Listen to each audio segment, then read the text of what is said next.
Welcome back to the deep dive. Our whole mission here is to give you that really critical, high-impact knowledge from some very specialized sources. Mm, And today, we are taking that mission to its absolute limit. I mean, forget the big sweeping narratives you get in most history books. yeah, We are going so granular. you really are. We're focusing this entire deep dive on one single academic monograph. This is not a broad overview.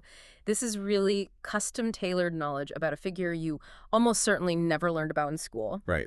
But his life, his decisions, pretty much determine the success of one of the most famous conflicts in all of history, Yeah. the First Crusade. Exactly. Our source material is a deep scholarly study by Dr. Gamal M. Alzanki, and it was published in the Annals of the Faculty of Arts from Kuwait University. Okay.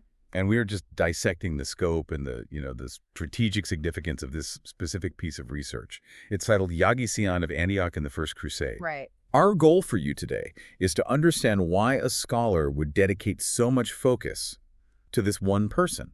And it shows that history's biggest outcomes, they often hinge on decisions made by, like, a regional administrator, not just some distant king. Okay, let's unpack this. Because if we were to use a modern analogy for this, it's not about studying the global economy. Well, It's about studying the 13-year tenure of the one CEO who controlled the most critical logistical hub on the entire planet.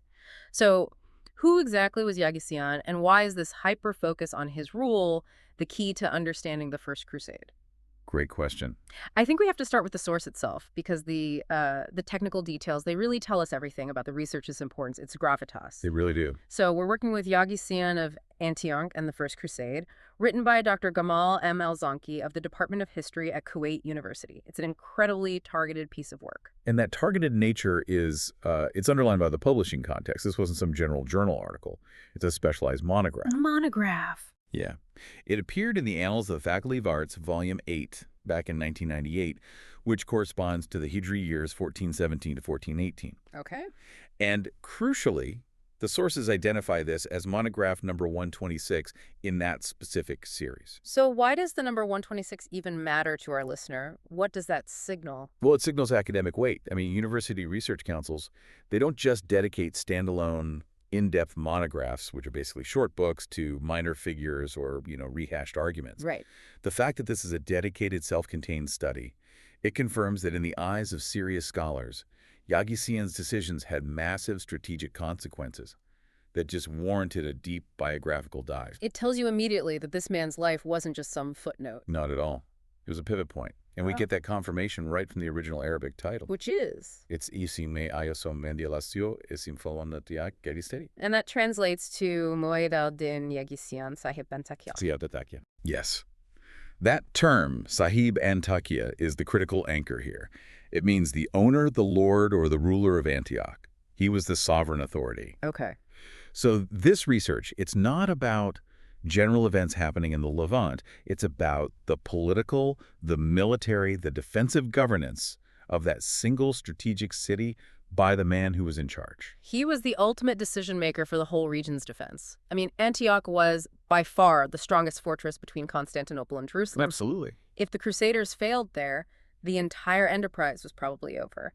So the fate of the Holy Wars rested quite literally on the shoulders of the Sahib. That's right. And this leads us directly to the core analytical question of the whole study, which is the timeline. I mean, if you're studying a siege, you'd study the siege years, right? 1097, 1098. Sure. But this monograph, it specifies a much larger 13-year time window, 1085 to 1098. Why that incredibly precise scope? This is where it gets really interesting, where the deeper historical argument starts to come together. Yeah. The end date, 1098. I mean, that's straightforward. Yeah, totally. That's the year Antioch fell to the Crusaders. It marks the culmination of the siege and the catastrophic failure of the Sahib's defense. That's the tragic, inevitable ending of the story. Exactly. The study's purpose, therefore, it must be to understand the genesis of that defeat. So we have to look at the start date. Yeah. 1085. Okay. What made 1085 the beginning of Yaghi-Siyan's critical period, which, by the way, is covered in the Islamic calendar as 477 AH. So what happened then? The insight here is almost geological. History books focus on the earthquake, the arrival of the Crusaders. This study focuses on the tectonic shifts that made the ground unstable in the first place. I like that analogy. Around 1085, the Seljuk Turks were consolidating their control over Anatolia, and they were pushing the Byzantine Empire out of strategic cities like Antioch. Right. So Yaghi-Siyan was likely a Turkish commander or governor.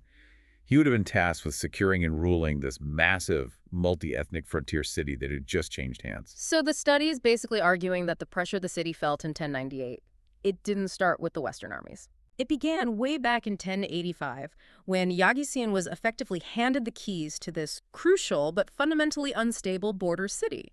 He spent 13 years just managing internal strife and external rivals before the main threat even showed up. Precisely. And if we connect this back to you, the listener, it's like, when you hear about these monumental wars, you have to remember that the defeat is often predetermined by the decade before, by misallocations, poor alliances, underinvestment. The study's scope, it forces us to acknowledge that Yaghi-Siyan's legacy is not defined by that 9-month siege, but by his 12 years of rule before the siege even began. That completely flips the script on its head. Instead of just analyzing military fortifications, the historian has to analyze the entire political environment the Sahib inherited and created. Yes. This is a biography of a strategic failure built on long-term political choices. And that's the payoff of this kind of granular approach. We move past that simplified image of a Muslim commander just waiting for the Christian army to arrive. We have to ask, who was he actually fighting between 1085 and 1097? And the answer wasn't Bohemond of Toronto. Not yet. Not yet. So let's pivot to this. This implied focus on defense and diplomacy, which must be the bulk of this monograph. If the study isolates that 1085 to 1098 period, it must be examining the complex nature of Seljuk rule. It has to. The Seljuk Sultanate was vast, but it was also highly fragmented. Right. And what's fascinating here is that the study implies Yaghi-Siyan was not preparing for some unified external threat between, say, 1085 and roughly 1092. He was just stabilizing his own tenure. Just trying to hold on to what he had. Yeah, making sure the local population, which included a really significant Christian minority, remained loyal, reinforcing the walls he'd inherited from the Byzantines. That was phase one, internal management. So he's acting like a CEO who's just pulled off a leveraged buyout. He's worried about quarterly earnings, local revenue, local loyalty, not the potential arrival of some huge rival company from overseas. That's a great way to put it. But then we hit phase two, around 1092 to 1096. This is where the geopolitics get truly lethal for him. The First Crusade, it wasn't this single organized invasion. It was a chaotic response to calls for aid from the Byzantine emperor, combined with this disorganized, massive popular movement. Right. And meanwhile, Yaghi-Siyan was completely preoccupied by his own neighbors. The other Seljuk rulers. Exactly. Seljuk unity was non-existent. Yeah. The biggest threats to Antioch were the competing Seljuk emirs in Damascus and Aleppo, specifically a guy named Ridwan of Aleppo. Yaghi-Siyan spent years maneuvering against these regional rivals, forming and breaking alliances with local warlords, all while just trying to maintain his independence from the larger Seljuk power structures. This raises a pretty important question for the reader then. If we accept this kind of specialized focus, doesn't it run the risk of sort of excusing the Sahib? Was his failure just a result of being overwhelmed by sheer numbers, regardless of what he did? That is precisely the tension this monograph has to explore. It forces us to ask that question. If Yaghi-Siyan had focused all his resources, all his diplomatic weight, all his military strength on an integrated defense against a Western invasion starting in, say, 1095, could he have succeeded? And what's the answer? The likely answer is no, because he couldn't afford to. Focusing everything on the West would have left him instantly vulnerable to his Muslim rivals in Aleppo or Damascus. So the core strategic insight of Dr. Alzenki's work might be that Yaghi-Siyan was trapped. He was trapped in a local zero-sum game. Yes. He had to prioritize the immediate known threat, his neighbors, over this massive but abstract and frankly historically unprecedented external threat of the Crusaders. Absolutely. The Crusaders were a black swan event for these regional rulers. They expected maybe a few raiding parties, a small army perhaps. Right. What arrived was a massive, diverse, politically fragmented, but ultimately huge European migration. The monograph suggests that Yaghi-Siyan's defensive strategy, the one he built between 1085 and 1096, was geared toward resisting Byzantine encroachment or local Turkish rivals. Not a sustained siege by hundreds of thousands of determined Westerners. Exactly, not that. So if that's the case, then the failure of the defense in 1098 wasn't just a military breakdown. It was the failure of Yaghi-Siyan's long-term geopolitical calculus, a calculus that was probably sound for the previous 12 years, but became instantly obsolete the moment the Crusader banners appeared over the horizon. And that analysis, it extends right down to the moment the city actually falls. We know that Antioch didn't fall because the walls were breached by battering rams. Right, it's just treachery. It was treachery. A disgruntled, semi-Christian commander in the Tower of the Two Sisters, a man named Firuz, he led the Crusader forces in. Which means the final crucial point of the study has to loop all the way back to Yaghi-Siyan's governance style, right? It has to. If the city fell because the ruler failed to manage the loyalty of his own commanders, a failure of internal politics, then the 13 years of his rule, his management style, his alliances, his staffing decisions, they all become the direct cause of this massive shift in world history. That's the ultimate contribution of this kind of microhistory. When the Seljuk world was so fragmented, local loyalty was everything. Yaghi-Siyan's fate was sealed not by the strength of the Christian army, but by the weakness of his own administration, to ensure that every single man on his walls was fully committed. Wow. The monograph tells us that a high-stakes military defeat was simply the public display of a decade of political mismanagement. So if you were to read this incredibly specific, highly focused study, you wouldn't be reading about the glory of the Crusades at all. Not really, no. You would be getting an almost forensic examination of how a single ruler, the Sahib of Antioch, spent his pivotal 13-year mandate. And it would show how every decision he made from 1085 onward, who he allied with, who he promoted, who he alienated, all of it just cascaded into the success of the First Crusade. That's it in a nutshell. So we started this deep dive focused on one of the most granular academic sources you can imagine.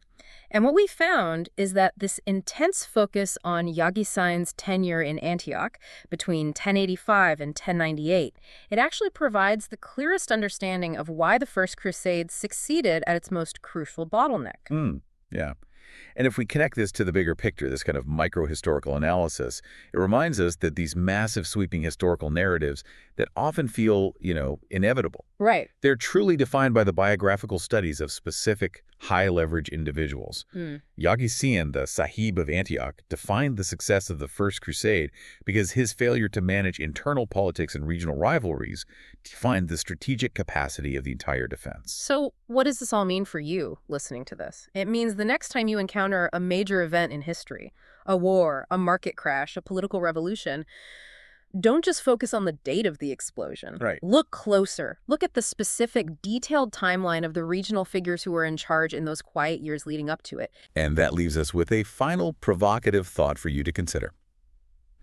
Yaghi-Siyan was desperately defending Antioch against armies from Aleppo and Damascus, not against the French and the Normans right up until the very last minute. Yeah. How often do modern strategists make the exact same mistake? Spending all their time and all their resources fighting the known domestic rival, only to be fatally blindsided by a completely unanticipated global shock. Find the bottleneck, and you'll find the true story of preparation, or the lack of it.